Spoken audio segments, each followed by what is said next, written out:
Okay, so on the applications, number one, I already used the internet to find the current exchange rate for the converting the US dollar to Chinese yuan.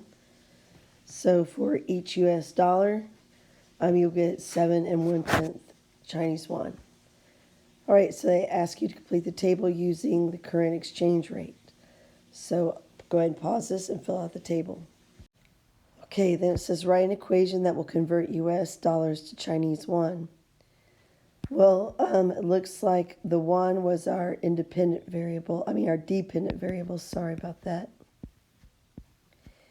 And what did we multiply the US dollar by to get the Chinese yuan? I think we multiplied it by 7 1/10. Then it says, which is the independent variable in your equation? And so dependent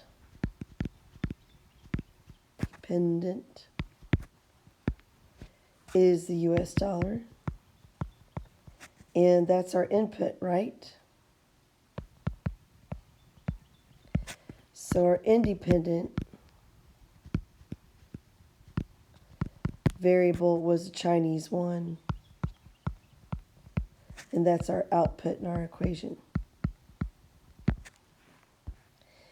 Okay, number 5, the average cost in China of an imported Volkswagen is equivalent to 24,000 US dollars. How much is that in yuan?